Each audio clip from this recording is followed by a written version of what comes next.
Taste the Daily. Cuddalore மாவட்டம் வடலூரில் இருந்து Neyveli NLC வரை தரமற்ற முறையில் சாலை அமைக்கப்படுவதாக குற்றச்சாட்டு எழுந்துள்ளது. வடலூரில் இருந்து நெய்வேலி என்எல்சி வரை என்எல்சி இந்தியா நிறுவனத்தின் மூலம் புதிதாக தார் சாலை அமைக்கப்பட்டு வருகிறது. இந்த சாலையானது தரமற்ற முறையில் உள்ளதாகவும் மழை காலங்களில் வெளியேறும் காற்றாற்று வெள்ளத்தால் அடித்துச் செல்லப்படும் அபாயம் உள்ளதாகவும் குற்றச்சாட்டு எழுந்துள்ளது.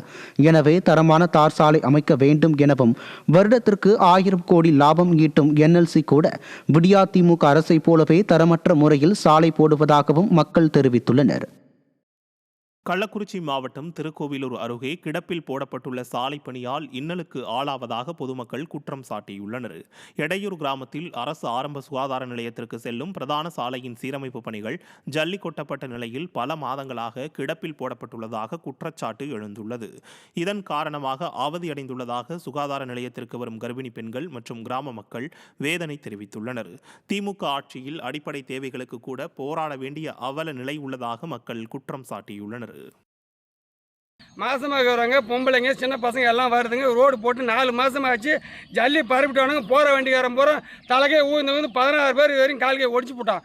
கை கால் பூரா காயமாகுது. டூ வீலர் போகாமல் இந்த ஜல்லி போடுறது வண்டி போகவே பெரிஞ்சு ஜல்லி பூரா அப்பால் ஒதுங்கி போச்சு. வண்டி போகாமல நடக்க முடியல, மாடு ஓட்டின்னு போக முடியல. ஹாஸ்பிட்டல் வர ஜனங்க பூரா ஒன்றும் மாலாதங்க, வயசானவங்க நடந்து வராங்க. செருப்பு கூட இல்லாமல் அந்த நடந்து வர முடியல.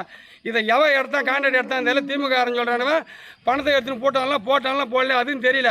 எங்கள் வந்த ரோடு சரி பண்ணுறாங்களா இல்லைன்னா இன்னும் ஒரு வாரத்தில் சாலம் பேரில் போட இன்னும் போராட்டம் பண்ணுவோம்.